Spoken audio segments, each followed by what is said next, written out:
ನಮಸ್ಕಾರ ವೀಕ್ಷಕರೇ, ಜನತಾ ಟಿವಿಗೆ ಸ್ವಾಗತ. ನಾನು ಲಾವಣ್ಯ ಧರ್ಮೇಂದ್ರ. ನಾಡಿನ ಸಮಸ್ತ ಜನತೆಗೆ ಹಾಗೂ ಜನತಾ ಟಿವಿಯ ವೀಕ್ಷಕರಿಗೆ ಮಕರ ಸಂಕ್ರಾಂತಿಯ ಹಾರ್ದಿಕ ಶುಭಾಶಯಗಳು. ತನ್ನ ಖಗೋಳ ಶಾಸ್ತ್ರದಲ್ಲಿ ಜಗತ್ತನ್ನ ಅಚ್ಚರಿಗೊಳಿಸಿ ಸುಮಾರು 1000 ವರ್ಷಕ್ಕೂ ಇತಿಹಾಸವುಳ್ಳ ನಮ್ಮ ಬೆಂಗಳೂರಿನ ಗವಿಗಂಗಾಧರೇಶ್ವರ ದೇವಾಲಯ ಇಂದು ನಾವು ಪ್ರಧಾನ ಅರ್ಚಕರಾದ ಶ್ರೀ ಸೋಮಸುಂದರ್ ದೀಕ್ಷಿತ್ ಗುರೂಜಿ ಅವರ ಜೊತೆ ಇದ್ದೀವಿ. ಸಾಕಷ್ಟು ವಿಷಯಗಳನ್ನ ಅವ್ರ ಜೊತೆ ನಾನು ದೇವಸ್ಥಾನದ ಇತಿಹಾಸ ಹಾಗೂ ಮಕರ ಸಂಕ್ರಾಂತಿಯ ಬಗ್ಗೆ ಮಾತಾಡಿಸ್ತಾ ಹೋಗ್ತೀನಿ. ಮೊದಲು ಅವರನ್ನ ಕಾರ್ಯಕ್ರಮಕ್ಕೆ ಸ್ವಾಗತಿಸೋಣ. ಬನ್ನಿ ಗುರುಗಳೇ, ನಿಮಗೆ ನಮ್ಮ ಜನತಾ ಟಿವಿಯ ಪರವಾಗಿ ಆತ್ಮೀಯವಾದ ಸ್ವಾಗತ. ನಮಸ್ಕಾರ. ಮೊದಲನೇದಾಗಿ ವರ್ಷದ ಮೊದಲ ಹಬ್ಬ ಮಕರ ಸಂಕ್ರಾಂತಿ. ಪಂಚಾಂಗದ ಪ್ರಕಾರ ಎಷ್ಟು ವಿಶೇಷ ಈ ವರ್ಷದ ಹಬ್ಬ ಅಂತ? ಸಾಮಾನ್ಯಗಳಾಗಿ ನಮ್ಮ ಹಿಂದೂಗಳಲ್ಲಿ ಹಬ್ಬ ಹರಿದಿನಗಳು ಬಹಳ ವಿಶೇಷವಾಗಿರುತ್ತೆ. ಬೇರೆ ಎಲ್ಲ ಸಮೂಹಕ್ಕಿಂತ ನಮ್ಮ ಹಿಂದೂ ಧರ್ಮದಲ್ಲಿ ಬಹಳಷ್ಟು ಹಬ್ಬಗಳಿದೆ. ಈ ಹಬ್ಬಗಳ ಉದ್ದೇಶ ಏನಪ್ಪ ಅಂದರೆ, ನಮ್ಮ ಧಾರ್ಮಿಕವಾಗಿ ಇದು ಯಜ್ಞಭೂಮಿ, ತಪೋಭೂಮಿ. ಬಹಳ ವಿಶೇಷವಾಗಿ ಇಂದಿನ ಪುರಾತನದಿಂದ ಋಷಿವರಿಯರೆಲ್ಲ ಇದನ್ನು ಬಹಳ ಚೆನ್ನಾಗಿ ಅಳವಡಿಸ್ಕೊಂಡ್ಬಂದಿದ್ದಾರೆ. ನಮ್ಮ ಹಿಂದೂ ಧರ್ಮಕ್ಕೆ ಇದೊಂದು ನಾಂದಿ. ಈಗ ನಾವು ಹೊಸ ವರ್ಷ ಅಂತ ಜನವರಿ 1ನೇ ತಾರೀಕು ಕೊಂಡಾಡಿ MG ರೋಡು ಅಲ್ಲಿ ಇಲ್ಲಿ ಕುಡಿದು ಕುಪ್ಪಳಿಸಿದ್ರೆ ಹೊರತು ಅದು ಹೊಸ ವರ್ಷವಲ್ಲ. ಅದು ಕ್ಯಾಲೆಂಡ್ರಿಗೆ ಹೊಸ ವರ್ಷ. ನಮಗೆ ಯುಗಾದಿ ಹಬ್ಬದ ದಿನ ಹೊಸ ವರ್ಷ. ನಮ್ಮ ಪಂಚಾಂಗ ಅನ್ನೋದು ಏನು ಶುರುವಾಗುತ್ತೆ, ತಿಥಿ ವಾರ ನಕ್ಷತ್ರಾದಿಗಳೆಲ್ಲ ಯುಗಾದಿ ಹಬ್ಬದ ದಿನ ಶುರುವಾಗುತ್ತೆ. ಬಟ್ ಆ ಹೊಸ ವರ್ಷ ಅಂತ ಕೊಂಡಾಡ್ತಾ ಇದ್ದಾರೆ, ಅವ್ರಿಗೂ ಒಂದು ಸಂತುಷ್ಟಕರವಾದ ವಿಷಯ. ನಾವು ಏನೇ ಮೊದಲು ಪೂಜೆ ಮಾಡಬೇಕಾದ್ರೂ ಮಹಾಗಣಪತಿಯನ್ನು ಪ್ರಾರ್ಥನೆ ಮಾಡಿ ಆಮೇಲೆ ಎಲ್ಲ ಪೂಜೆಗಳನ್ನ ಶುರು ಮಾಡ್ತೀವಿ. ಆ ರೀತಿಯಾಗಿ ನಮ್ಮ ಯುಗಾದಿಯ ಹೊಸ ವರ್ಷ ಬರೋದಕ್ಕೆ ಮುಂಚೆ ಸಂಕ್ರಾಂತಿ ಅಂತ ಒಂದು ಹಬ್ಬ ಮಾಡ್ತೀವಿ.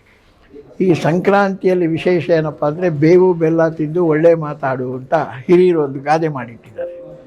ಅದೇ ರೀತಿಯಾಗಿ ಸಂಕ್ರಾಂತಿ ಹಬ್ಬದ ದಿನ ಬೇವು ಮತ್ತು ಬೆಲ್ಲ ಎರಡನ್ನೂ ಕೊಡ್ತೀವಿ. ಬೇವು ಅನ್ನೋದು ಕಹಿ, ಬೆಲ್ಲ ಅನ್ನೋದು ಸಿಹಿ. ಆ ಬೇವು ಮೊದಲು ಹೇಳಿ ಆಮೇಲೆ ಸಿಹಿಯಾಗಿ ಅವರೊಂದು ವಾಕ್ಯ ಇಟ್ಟರು. ಆ ಬೇವನ್ನು ಕಹಿ ನಮ್ಮ ಜೀವನದಲ್ಲಿ ಶಾಶ್ವತವಾಗಿರಬಾರ್ದು, ಆಮೇಲೆ ಸಿಹಿ ತಿಂದಾಗ ಬೇವು ಮರ್ತೋಗ್ತೀವಿ. ಆ ರೀತಿಯಾಗಿ ನಮ್ಮ ಕಷ್ಟಗಳನ್ನೆಲ್ಲ ನಾವು ಪರಿಹಾರ ಮಾಡಿಕೊಂಡು ಸುಖದ ಜೀವನದ ಕಡೆ ಓಲಾಡೋದಕ್ಕೆ ಈ ಬೇವು ಬೆಲ್ಲದ ಒಂದು ವಿಶೇಷವಾದ ಉದ್ದೇಶ. ಆ ಬೇವು ಬೆಲ್ಲ ಅನ್ನೋದನ್ನು ಸಂಕ್ರಾಂತಿಯ ಹಬ್ಬದ ದಿನ ವಿಶೇಷವಾಗಿ ಕೊಂಡಾಡ್ತೀವಿ, ವಿಶೇಷವಾಗಿ ಪೂಜೆ ಮಾಡ್ತೀವಿ. ಇದು ವೈಶಿಷ್ಟ್ಯ.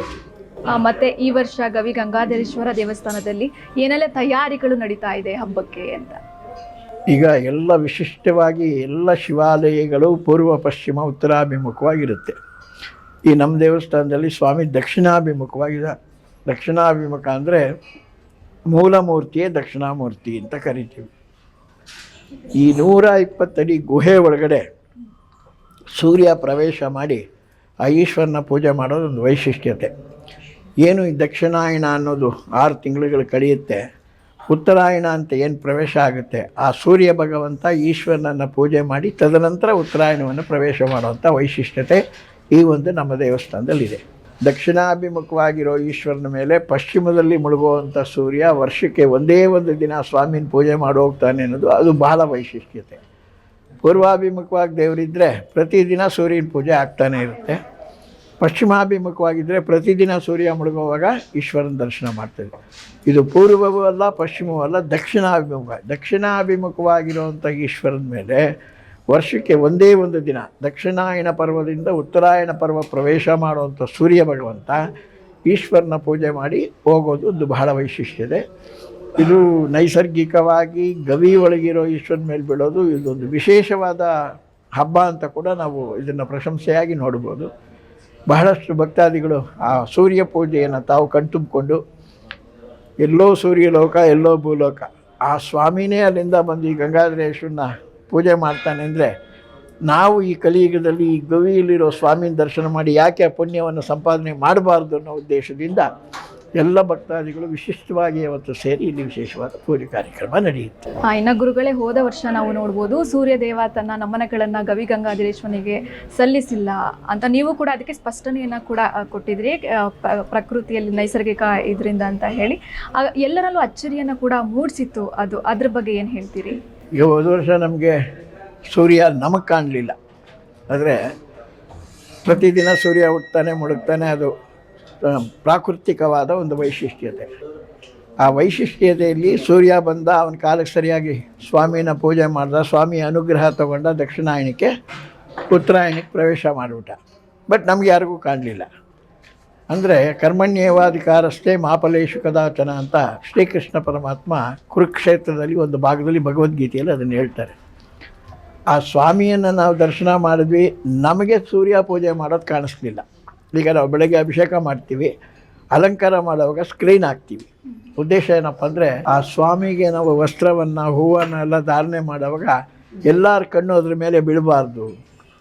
ತಾಯಿ ತನ್ನ ಮಗುವಿಗೆ ಅಲಂಕಾರ ಮಾಡುವಾಗ ಪ್ರತ್ಯೇಕವಾಗಿ ರೂಮಕ್ಕೆ ಕರ್ಕೊಂಡೋಗಿ ಅದಕ್ಕೆ ಬಟ್ಟೆ ಬರಿ ಎಲ್ಲ ಹಾಕಿ ಎಲ್ಲ ಮಗುದ ಮೇಲೆ ಒಂದು ಕಪ್ಪು ಚುಕ್ಕೆ ಇರ್ತಾನೆ, ಯಾರ ಕಣ್ಣು ಬೀಳಬಾರ್ದು ಅಂತೇಳಿ.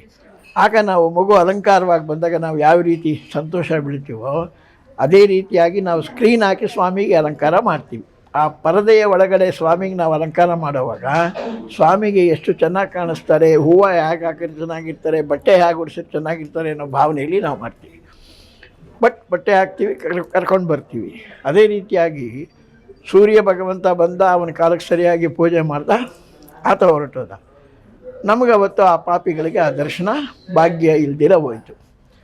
ಬಟ್ ಸೂರ್ಯ ಹೋಗಿ ಬಂದ ತಕ್ಷಣ ಒಂದು ಸ್ವಲ್ಪ 4 ಹನಿ ಮಳೆ ಬಿತ್ತು. ಮಳೆ ಬೀಳೋ ಕಾಲನೇ ಅಲ್ಲ ಇದು ಸಂಕ್ರಾಂತಿ ಹಬ್ಬ. ಆ ಮಳೆಯ ಉದ್ದೇಶ ಏನಪ್ಪ ಅಂದರೆ ಸ್ವಲ್ಪ ಜಲದೋಷಗಳಿದೆ, ಜಲದಿಂದ ಎಲ್ಲರಿಗೂ ತೊಂದರೆಗಳು ಉಂಟಾಗುತ್ತೆ ಅನ್ನೋ ಭಾವನೆ. ನಾನು ಹೋದ ವರ್ಷವೇ ಅದನ್ನು ಹೇಳಿದ್ದೆ. ಅದೇ ರೀತಿ ಇವತ್ತಿನವರೆಗೂ ಕೂಡ ಜಲಬಾಧೆ ನಡೀತಾ ಇದೆ.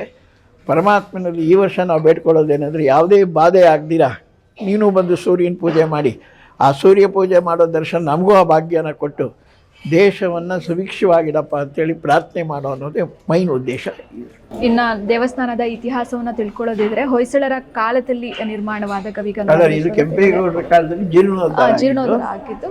ಗೌತಮ ಮಹರ್ಷಿಗಳು, ಭಾರದ್ವಾಜ ಮಹರ್ಷಿಗಳು ಪೂಜೆ ಮಾಡಿ ಸ್ಥಳ ಅಂತ ಇದು. ಪ್ರಾತರಾಂತು ವಾರಣಾಸ್ಯಾಂ ಮಾಧ್ಯಾಹ್ನೇ ಗಂಗಾಧರ ಸಂಧ್ಯಾ ಶಿವಗಂಗಾತು ತ್ರಿಕಾಲ ಪೂಜೆ ಮುಚ್ಚತೆ ಅಂತ ನಮ್ಮದೊಂದು ಶಾಸ್ತ್ರವಾಕ್ಯ. ಎಲ್ಲ ಋಷಿಗಳು ತಮ್ಮ 3 ಕಾಲದ ಪೂಜೆಯನ್ನು ಅಳವಡಿಸ್ಕೊಂಡಿರ್ತಾರೆ. ಅದರಲ್ಲಿ ಗೌತಮರು, ಭಾರದ್ವಾಜರು ಪ್ರಾತರಾಂತು ವಾರಣಾಸ್ಯಾಂ ನದಿ ತೀರದಲ್ಲಿರೋ ವಿಶ್ವನಾಥನ ಪೂಜೆಯನ್ನು ಮಾಡಿದ್ರು. ಮಾಧ್ಯಾಹ್ನೇತು ಗಂಗಾಧರ ಮಧ್ಯಾಹ್ನ ಗವಿಯಲ್ಲಿರುವಂಥ ಗಂಗಾಧರೇಶ್ವರನಿಗೆ ಪೂಜೆ ಮಾಡಿದ್ರು.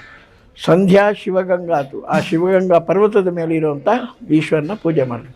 ಅವರು ತಮ್ಮ ತ್ರಿಕಾಲ ಪೂಜೆಯನ್ನು 3 ಭಾಗಗಳಾಗಿ ವಿಂಗಡಿಸ್ಕೊಂಡು ಆ 3 ಶಿವನ ಪೂಜೆಯನ್ನು ಮಾಡಿದ್ದು ಬಹಳ ವೈಶಿಷ್ಟ್ಯತೆ. ಆ ಪುರಾತನ ಇತಿಹಾಸವೇ ಗಂಗಾಧರೇಶ್ವರ ದೇವಸ್ಥಾನ. ಗುರುಗಳೇ, ಇನ್ನೊಂದು ದಕ್ಷಿಣಾಭಿಮುಖವಾಗಿ ಇರುವಂಥದ್ದು, ಹಾಗೆ ಕಾಶಿ ಮತ್ತು ಶಿವಗಂಗೆಗೆ ಸುರಂಗ ಮಾರ್ಗ ಇದೆ ಎನ್ನುವ ಇತಿಹಾಸ ಕೂಡ ಇದೆ. ಅದ್ರ ಬಗ್ಗೆ ಏನು ಹೇಳ್ತೀರಿ? ಈಗ ಸಾಮಾನ್ಯವಾಗಿ ಋಷಿಗಳೆಲ್ಲ ತಪಸ್ಸು ಮಾಡಿ ಪೂಜೆ ಮಾಡಬೇಕಾದ್ರೆ ತಾವು ಪದ್ಮಾಸನ ಸ್ಥಿತೇ ದೇವಿ ಪರಬ್ರಹ್ಮ ಸ್ವರೂಪಿಣಿ ಪರಮೇಶ್ವರಿ ಜಗನ್ಮಾತಾ ಮಹಾಲಕ್ಷ್ಮಿ ನಮಸ್ತುತೆ ಅಂತ ನಾವು ಕರಿತೀವಿ. ಹಾಗೆ ಅವರು ಒಂದು ಕಡೆ ಪದ್ಮಾಸನ ಹಾಕಿ ಕೂತ್ಕೊಂಡು ಕಣ್ಮುಚ್ಕೊಂಡ್ರೆ ಆತ್ಮ ಹೋಗಿ ಪೂಜೆ ಮಾಡ್ಕೊಂಡು ತಿರ್ಗಾ ವಾಪಸ್ ಬರಬೇಕು. ಆತ್ಮ ಬಾಹ್ಯ ಪ್ರಪಂಚಕ್ಕೆ ಕಾಣಿಸ್ಬಾರ್ದು ಅಂತೇಳಿ ಕಾಶಿಯಿಂದ ಈ ಗವಿಗೊಂದು ಸುರಂಗನೋ, ಈ ಗವಿಯಿಂದ ಶಿವಗಂಗೆಗೆ ಒಂದು ಸುರಂಗವನ್ನು, ಸುರಂಗ ಮಾರ್ಗದಲ್ಲಿ ಆತ್ಮವನ್ನು ಕಳಿಸಿ ಪೂಜೆ ಮಾಡ್ಕೊಂಬರ್ತಾಯಿದ್ರು ಅಂತ ಒಂದು ಪ್ರತೀತಿ ಇದೆ. ಇವತ್ತು ನಮ್ಮ ಈಶ್ವರನ ಪ್ರದಕ್ಷಿಣೆಯಲ್ಲಿ ಕಾಶಿ ಮಾರ್ಗ, ಶಿವಗಂಗೆ ಮಾರ್ಗ ಅಂತ ನಾವು 2 ಮಾರ್ಗಗಳನ್ನ ಸೂಚಿಸ್ತಾ ಇದ್ದೀವಿ. ಆ ಮಾರ್ಗವಾಗಿ ಆತ್ಮ ಬಂದು ಪೂಜೆ ಮಾಡಿ ಮತ್ತೆ ವಾಪಸ್ ಹೋಗ್ತಾಯಿತ್ತು ಅಂತ. ಈಗ ನಾವು ಇಲ್ಲಿಂದ ಚಾಮರಾಜಪೇಟೆಗೆ ಹೋಗಿ ಬರಬೇಕು ಅಂದರೆ ಅರ್ಧ ಗಂಟೆ ಬೇಕು, 108 ಟ್ರಾಫಿಕ್ಕು, 108 ರಾಮಾಯಣ. ಬಟ್ ಆ ಋಷಿಗಳು ಯಾವುದು ಬಾಹ್ಯ ಪ್ರಪಂಚಕ್ಕೆ ಕಾಣಿಸಬಾರ್ದು ಅನ್ನೋ ಉದ್ದೇಶದಿಂದ ಆ ಸುರಂಗ ಮಾರ್ಗದಲ್ಲಿ ಬಂದು ಸ್ವಾಮಿಯನ್ನು ಪೂಜೆ ಮಾಡಿ ಹೋಗ್ತಾ ಇದ್ರು ಅನ್ನೋದೇ ಈ ದೇವಸ್ಥಾನದ ಬಹಳ ವಿಶೇಷವಾದ ವೈಶಿಷ್ಟ್ಯತೆ. ಮತ್ತೆ ಇನ್ನೊಂದು, ಇಲ್ಲಿರುವ ಮೂರ್ತಿಗಳು ಉದ್ಭವ ಮೂರ್ತಿಗಳ ಅಂತ ಮಾತಿದೆ, ಅದ್ರ ಬಗ್ಗೆ ಅದು ಯಾಕೆಂದರೆ ಋಷಿಗಳೆಲ್ಲ ಪೂಜೆ ಮಾಡಿರೋದ್ರಿಂದ ಸ್ವಾಮಿಯನ್ನು ತಮ್ಮ ತಪೋಶಕ್ತಿಯಿಂದ ನಿರ್ಮಾಣ ಮಾಡಿಕೊಂಡ್ರು, ಅಂದರೆ ಉದ್ಭವ ಮಾಡಿಕೊಂಡ್ರು. ಉದ್ಭವ ಮಾಡಿದ ಲಿಂಗಕ್ಕೆ ಪೂಜೆ ಮಾಡಿ ಹೋಗ್ತಾಯಿದ್ರು. ಎಲ್ಲ ಈಶ್ವರನಿಗೂ ಈ ಲಿಂಗಕ್ಕೂ ಏನಪ್ಪ ವ್ಯತ್ಯಾಸ? ಈ ಲಿಂಗದಲ್ಲಿ ಬ್ರಹ್ಮಸೂತ್ರ ಇದೆ, ಶಿವಪಾರ್ವತಿಯರ ವಿಭಾಗ ಇದೆ. ಆ ಸೋಮಸೂತ್ರದಲ್ಲಿ ಒಂದು ಮಧ್ಯ ಒಂದು ಬಿಳಿಯ ರೇಖೆ ಇದೆ, ಅದು ಪಾರ್ವತಿ ಭಾಗ, ಶಿವ ಭಾಗ ಅಂತೇಳಿ. ಸ್ವಾಮಿಗೆ ಬ್ರಹ್ಮಸೂತ್ರ ಅನ್ನೋದು ನಮಗೆ ಚೆನ್ನಾಗಿ ಕಾಣಿಸುತ್ತೆ ಲಿಂಗದ ಮೇಲೆ. ಅಂದರೆ ಇದೆಲ್ಲ ವೈಶಿಷ್ಟ್ಯತೆಯನ್ನು ಇಟ್ಟು ಆ ಸ್ವಾಮಿಯನ್ನು ಉದ್ಭವ ಮಾಡಿ ಇಲ್ಲಿ ತಪಸ್ ಪೂಜೆ ಮಾಡ್ತಾಯಿದ್ರು ಅನ್ನೋದಕ್ಕೆ ಆ ನಿದರ್ಶನ ಇದೆ. ಬೇರೆ ಲಿಂಗಗಳಲ್ಲಿ ಯಾವುದಕ್ಕೂ ಬ್ರಹ್ಮಸೂತ್ರ ಇರಲ್ಲ, ಯಾವುದಕ್ಕೂ ಸೋಮಸೂತ್ರದಲ್ಲ ಇರಲ್ಲ. ಬಟ್ ಇಲ್ಲಿ ವೈಶಿಷ್ಟ್ಯತೆ ಅದನ್ನು ಮಾಡಿದ್ದಾರೆ. ಇದು ಶಕ್ತಿಯಿಂದ ನಿರ್ಮಾಣವಾದ್ದರಿಂದ ಎಲ್ಲ ಶಿವಾಲಯಗಳಲ್ಲೂ ಪಾರ್ವತಿ ಎಡಭಾಗದಲ್ಲಿದ್ದರೆ ಇಲ್ಲಿ ಪಾರ್ವತಿ ಬಲಭಾಗದಲ್ಲಿದ್ದಾರೆ. ಶಕ್ತಿಶ್ಚಿತ್ತ ಪ್ರಧಾನ ಉತ್ತಮಂ ಅಂತ ಒಂದು ಶಾಸ್ತ್ರ. ಬಲಭಾಗದಲ್ಲಿ ಶಕ್ತಿ ಇರೋದ್ರಿಂದ ಇಲ್ಲಿ ಶಕ್ತಿಗೆ ಪ್ರಧಾನ. ಉದಾಹರಣೆಗೆ ಈಗ ತಿರುಪತಿಯ ವೆಂಕಟರಮಣ ಸ್ವಾಮಿ ಬಲಭಾಗದಲ್ಲಿ ಲಕ್ಷ್ಮೀ ಇದ್ದಾರೆ, ಅಂದರೆ ಅಲ್ಲಿ ಲಕ್ಷ್ಮಿಗೆ ಪ್ರಧಾನ. ಈಗ 10 ರೂಪಾಯಿ ಕೊಟ್ಟರೆ ಒಂದು ದರ್ಶನ, 100 ರೂಪಾಯಿ ಕೊಟ್ಟರೆ ಒಂದು ದರ್ಶನ, 1000 ರೂಪಾಯಿ ಕೊಟ್ಟರೆ ಒಂದು, ಹೀಗೆ ಬೆಳೀತಾ ಹೋದಷ್ಟು ತುಂಬ ಹತ್ರ, ಲಕ್ಷ್ಮಿಗೆ ಹತ್ರ ಆದಾಗ ತಿರುಪತಿಯ ವೈಶಿಷ್ಟ್ಯತೆ. ಇಲ್ಲಿ ಪಾರ್ವತಿ ವಿಶೇಷವಾಗಿರೋದ್ರಿಂದ ಬಲಭಾಗದಲ್ಲಿ ಅಮ್ಮನವರು ಇರೋದ್ರಿಂದ ಶಕ್ತಿ ಪ್ರಧಾನವಾದ ಸ್ಥಳ ಅಂತ ಹೇಳ್ತೀವಿ. ಗುರುಜಿ, ಮತ್ತೊಂದು ಗವಿ ಗಂಗಾಧರೇಶ್ವರನಿಗೆ ನಿಮ್ಮಲ್ಲಿ ಯಾವ ರೀತಿಯ ಪೂಜೆ ವಿಧಿವಿಧಾನಗಳು ನಡೆಯುತ್ತೆ ದಿನನಿತ್ಯ ಅಂತ? ನಮ್ಮಲ್ಲಿ 24 ವಿಶಿಷ್ಟವಾದ ಆಗಮಗಳಿದೆ. ಕಾಮಿಕಂ ಯೋಗಜಂ ಚಿಂತ್ಯಂ ಕಾರಣಂದ್ವೈತಂತದ ದೀಪ್ತಂ ಸೂಕ್ಷ್ಮಂ ಸಹಸ್ರಂಚ ಅಂಶುಮಾನ್ ಸುಪ್ರಭೇದಕಂ ವಿಜಯಂಚೈವ ನಿಶ್ವಾಸಂ ಸ್ವಾಯಂಭುವಮತಾನರಂ ವೀರಂಚ ರೌರವಂಚೈವ ಮುಕುಟಂ ವಿಮಲಂತದ ಚಂದ್ರಜ್ಞಾನಂಚ ಬಿಂಬಂಚ ಪ್ರೋದ್ಗೀತಂ ಲಲಿತಂತದ ಸಿದ್ಧಂ ಸಂತಾನ ಶಾರ್ವೋಕ್ತಂ ಪಾರಮೇಶ್ವರಮೇವ ಚ ಅನ್ನೋ 24 ಆಗಮಗಳಲ್ಲಿ ನಮ್ಮ ಶೈವಾಗಮವನ್ನು ವಿಶೇಷವಾಗಿ ಪೂಜೆ ಮಾಡ್ತೀವಿ. ಸಾಮಾನ್ಯವಾಗಿ ಎಲ್ಲ ದೇವಸ್ಥಾನಗಳು ಕಾರಣಾಗಮ ಕಾಮಿಕಾಗಮ ಅನ್ನೋ 2 ಆಗಮಗಳನ್ನು ಮಾತ್ರ ಉಪಯೋಗಿಸಿ ಪೂಜೆ ಮಾಡ್ತಾರೆ. ಈ ನಮ್ಮಲ್ಲಿ ಕಾರಣಾಗಮ ಅನ್ನೋ ಒಂದು ವೈಶಿಷ್ಟ್ಯವಾದ ಆಗಮದ ಭಾಗದಿಂದ ಆಯ್ದು ಇಲ್ಲಿ ನಿತ್ಯ ಪೂಜೆ ವಿಶೇಷವಾಗಿ ನಡೆಯುತ್ತೆ. ಗುರುಜಿ, ಇನ್ನೊಂದು 2026 ಎಲ್ಲವನ್ನ ಸಂಖ್ಯಾಶಾಸ್ತ್ರದ ಪ್ರಕಾರ ಲೆಕ್ಕವನ್ನು ಮಾಡಿದಾಗ ಒಂದು ಅಂತ ಹೇಳಿದ್ರೆ ಸೂರ್ಯದೇವ. ಈ ವರ್ಷ ಸೂರ್ಯನಿಂದ ಏನಾದರೂ ತೊಂದರೆಗಳಾಗ್ಬೋದು, ಅಂದರೆ ಪ್ರಕೃತಿ ವಿಕೋಪ ಆಗಿರ್ಬೋದು, ಬರಗಾಲ ಆಗಿರ್ಬೋದು, ಜನರಲ್ಲಿ ಅನಾರೋಗ್ಯ, ಈ ಥರ ಏನಾದರೂ ಇದೆಯಾ? ಅದ್ರ ಬಗ್ಗೆ ಈ ನಿಮ್ಮೆಲ್ಲ ಪ್ರಶ್ನೆಗಳಿಗೆ ಸೂರ್ಯ ಬಂದು ಪೂಜೆ ಮಾಡಿದ ನಂತರ ಉತ್ತರ ಕೊಡೋಕ್ಕಾಗತ್ತೆ. ಯಾಕೆಂದರೆ ಈಗ ನಿಮ್ಮ ಮಾಧ್ಯಮಗಳಲ್ಲಿ 1ನೇ ತಾರೀಕು ಬಂದ ತಕ್ಷಣ ಎಲ್ಲರಿಗೂ ಜ್ಯೋತಿಷ್ಯ ಹೇಳೋದು ಸಾಧ್ಯನೇ ಇಲ್ಲ. ಯಾಕೆಂದರೆ ಯುಗಾದಿಯಲ್ಲಿ ಏನು ಶುರುವಾಯಿತೋ ಅದನ್ನೇ ನಾವು ಶಾಸ್ತ್ರವಾಗಿ ಹೇಳೋಕ್ಕೆ ಸಾಧ್ಯ. ಈ 1ನೇ ತಾರೀಕು ಪ್ರತ್ಯೇಕವಾದ ಯಾವ ಗ್ರಹಗಳು ಬರೋದಿಲ್ಲ, ಯಾವ ನಕ್ಷತ್ರಗಳು ಇರೋದಿಲ್ಲ. ಅದು ಏನು ಕಾಮನ್ ಆಗಿ ಯುಗಾದಿಯಲ್ಲಾಗಿತ್ತೋ ಅದೇ ರೀತಿ ಆಗುತ್ತೆ. ಈ ಯುಗಾದಿಯ ಹೊಸ ಪಂಚಾಂಗ ಬಂದಾಗ ಯಾರು ರಾಜನಾಗಿದ್ದಾನೆ, ಯಾರು ಮಂತ್ರಿ ಆಗಿದ್ದಾರೆ, ಈ ರಾಜ ಏನು ಮಾಡಲಿಕ್ಕೆ ಸಾಧ್ಯ, ಈ ಮಂತ್ರಿ ಏನು ಮಾಡಲಿಕ್ಕೆ ಸಾಧ್ಯ ಅನ್ನೋದು ನಮಗೆ ಗೊತ್ತಾಗೋದೇ ಯುಗಾದಿ ಹಬ್ಬದ ದಿನ. ಆ ರೀತಿಯಾಗಿ 14ರ ಸೂರ್ಯ ಪೂಜೆಯ ನಂತರ ದೇಶ ಹೇಗಿರುತ್ತೆ, ಸ್ವಭಾವ ಹೇಗಿರುತ್ತೆ ಅನ್ನೋ ತಿಳ್ಕೊಬೇಕಂದ್ರೆ ಸೂರ್ಯ ಪೂಜೆಯ ನಂತರ. ಈಗ ಹೋದ ವರ್ಷ ಸೂರ್ಯ ಬರಲಿಲ್ಲ, ಯಾವ ವಿಷಯನೂ ನಾನು ಅದ್ರ ಬಗ್ಗೆ ಮಾತಾಡೋಕ್ಕಾಗಲಿಲ್ಲ. ಬಟ್ ಏನಪ್ಪ ಅಂದರೆ ಸೂರ್ಯ ಬೀಳೋ ಟೈಮ್ ಆದ ನಂತರ ಮಳೆ ಬಂತು, ಜಲದಿಂದ ಕಂಟಕ ಇದೆ ಅಂತ ಹೇಳಿದೆ. ಅದೇ ರೀತಿ ಕಂಟಕಗಳನ್ನ ನಾವೆಲ್ಲ ನೋಡ್ತಾನೇ ಇದ್ದೀವಿ, ಬರ್ತಾಯಿದ್ದೀವಿ. ಅಂತಹ ಯಾವ ತೊಂದರೆಗಳು ಬರೆದಿರ ಆ ಸೂರ್ಯ ಪೂಜೆಯ ದರ್ಶನ ನಮಗೂ ಮತ್ತು ಎಲ್ಲ ಭಕ್ತಾದಿಗಳಿಗೂ ಆಗಿ ವಿಶೇಷವಾಗಿರಲಿ ಅನ್ನೋದೇ ಈ ಉದ್ದೇಶ. ತಾವು 14 ಸೂರ್ಯ ಪೂಜೆಯ ನಂತರ ಈ ಪ್ರಶ್ನೆ ಮಾಡಿದ್ರೆ ನಾನು ಸಕರ್ಮವಾಗಿ ಉತ್ತರ ಕೊಡಲಿಕ್ಕೆ ಅನುಕೂಲ. ಇನ್ನೊಂದು ದೇವಾಲಯದ ಬಗ್ಗೆ ಕೇಳಬೇಕು ಅಂತ ಅಂದರೆ ಮುಜರಾಯಿ ಇಲಾಖೆಗೆ ಬಂದಿರುವಂಥದ್ದು ಯಾವ ರೀತಿ ಅಭಿವೃದ್ಧಿ ಆಗಿಲ್ಲ. ಕೆಲವೊಂದಿಷ್ಟು ದೇವಸ್ಥಾನಗಳನ್ನು ನಾವು ರಾಜ್ಯದಲ್ಲಿ ನೋಡಿದಾಗ ಅಭಿವೃದ್ಧಿ ಕಂಡಿರುವಂಥದ್ದು, ಈ ಗಂಗಾಧರೇಶ್ವರ ದೇವಾಲಯವನ್ನು ನೋಡುವಾಗ ಅಭಿವೃದ್ಧಿಯಲ್ಲಿ ಎಲ್ಲಾದರೂ ಕುಂಠಿತ ಆಗಿದೆಯಾ ಅಂತ?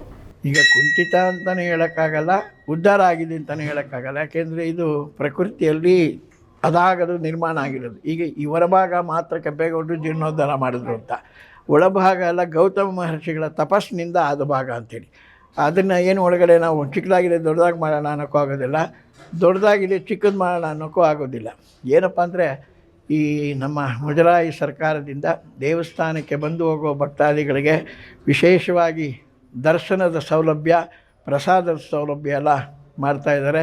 ನಮ್ಮ ದೇವಸ್ಥಾನದ ಎಕ್ಸಿಕ್ಯೂಟಿವ್ ಆಫೀಸರ್ಸು, ಪಾರ್ಪತ್ಯಗಾರರಿಗೆಲ್ಲ ನಿಗಾ ವಹಿಸಿ ಎಲ್ಲರಿಗೂ ಎಲ್ಲ ರೀತಿಯ ಅನುಕೂಲಗಳನ್ನ ಮಾಡ್ಕೊಳ್ಳೋಕ್ಕೆ ಶ್ರಮ ವಹಿಸಿ, ಈ ಗುಹೆಯಲ್ಲಿ ತಲೆ ತಗಲುತ್ತೆ ಅಂತ ಗೊತ್ತಿದ್ರು ಬೊಗ್ಗಿ ಹಾಗೆ ಹೋಗಬೇಕೋ ಅದೇ ರೀತಿ ನಮ್ಮ ಸರ್ಕಾರದ ವತಿಯಿಂದ ಎಲ್ಲ ಸೇವೆಗಳನ್ನ ಅನುಕೂಲ ಮಾಡಿ ಎಲ್ಲರಿಗೂ ದರ್ಶನದ ವ್ಯವಸ್ಥೆಯನ್ನು ಚೆನ್ನಾಗಿ ಮಾಡಿ ನಡೆಸ್ಕೊಂಡು ಹೋಗ್ತಾ ಇದ್ದಾರೆ. ಇದು ಹೀಗೆ ಇದೇ ರೀತಿ ನಡ್ಕೊಂಡು ಹೋಗಲಿ ಅಂತೇಳಿ ಮತ್ತೊಮ್ಮೆ ಸ್ವಾಮಿ ಹತ್ರ ಪ್ರಾರ್ಥನೆ ಮಾಡಿ. ಇನ್ನು ಕಾಲಕ್ಕೆ ತಕ್ಕಂತೆ ಕೂಡ ಸಂಕ್ರಾಂತಿ ಬದಲಾಗ್ತಿರುವಂಥದ್ದು ಗುರುಜಿ, ಅದ್ರ ಬಗ್ಗೆ ಏನು ಹೇಳ್ತೀರಿ? ಅದು ಕಾಲಕ್ಕೆ ತಕ್ಕಂತೆ ಅಂದರೆ ನಮಗೆ ಪ್ರಕೃತಿಯ ನಿಯಮ. ಈಗ ಸೂರ್ಯ ಹುಟ್ತಾ ಇದ್ದಾನೆ ಪೂರ್ವದಲ್ಲಿ, ಮುಳುಗೋದು ಪಶ್ಚಿಮದಲ್ಲಿ ಮುಳುಗ್ತಾ ಇದ್ದಾನೆ. ಚಂದ್ರ ಪಶ್ಚಿಮದಲ್ಲಿ ಹುಟ್ತಾನೆ, ಪೂರ್ವದಲ್ಲಿ ಮುಳುಗ್ತಾನೆ. ಇದು ಅನಾದಿ ಕಾಲದಿಂದ ಋಷಿವರಿಯರ ಕಾಲದಿಂದ ಬಂದಿರೋವಂಥ ಒಂದು ವಿಷಯ. ಆ ವಿಷಯಕ್ಕೆ ಏನು ಭಂಗ ಬರೆದಿರಾಗ ನಾವು ನೋಡ್ಕೊಳ್ಳೋದು ನಮ್ಮ ಕರ್ತವ್ಯ. ಅದೇ ರೀತಿಯಾಗಿ ಆ ಸೂರ್ಯ ಬಂದು ಈಶ್ವರನ ಪೂಜೆ ಮಾಡಿದ ನಂತರ ಈ 26ರ ಶುಭ ವರ್ಷವಾಗಿರಲಿ, ಯಾವುದು ತೊಂದರೆಗಳಾಗದಿರಲಿ, ಯುದ್ಧ ಕಾರ್ಪಣ್ಯಗಳೇನು ನಡೀದಿರಲಿ, ಎಲ್ಲರೂ ಕ್ಷೇಮವಾಗಿರಲಿ ಅಂತೇಳಿ ನಿಮ್ಮೆಲ್ಲರ ಪರವಾಗಿ ಸ್ವಾಮಿ ಹತ್ರ 2 ಹೂವಾಯಿಟ್ಟು ನಾನು ಪ್ರಾರ್ಥನೆ ಮಾಡ್ತೀನಿ. ಇನ್ನು ನೀವು ರಾಜಕಾರಣದಲ್ಲಿ ನೋಡೋದಿದ್ರೆ ಕುರ್ಚಿ ಕಾದಾಟ ಸಿಕ್ಕಾಪಟ್ಟೆ ಆಗ್ತಿರುವಂಥದ್ದು. ನನಗೂ ರಾಜಕಾರಣಕ್ಕೂ ಬಹಳ ದೂರ. ಯಾಕೆಂದರೆ ಸ್ವಾಮಿ ಹತ್ರ ಬಂದು ಯಾರು ದರ್ಶನ ಮಾಡಿ ಗುರುಗಳೇ ನಿಮ್ಮ ಪಾದಕ್ಕೆ ನಮಸ್ಕಾರ ಮಾಡ್ತೀವಿ, ದೇವ್ರ ಮುಟ್ಟೋಕ್ಕಾಗಲ್ಲ, ನಿಮ್ಮನ್ನು ಮುಟ್ಟು ನಮಸ್ಕಾರ ಮಾಡ್ತೀವಿಂದ ತಥಾಸ್ತು ಅಂತ ಹೇಳಲಿಕ್ಕೆ ಸಾಧ್ಯ. ಇಲ್ಲಿ ಇಲ್ದಿರೋದನ್ನು ಇರು ಅಂತ ಹೇಳೋಕ್ಕೆ ನಾನು ಅಂತಹ ಜ್ಯೋತಿಷಿ ಅಲ್ಲ. ಅದರಿಂದ ನಾನು ಸ್ವಾಮಿಯ ಸೇವಕ.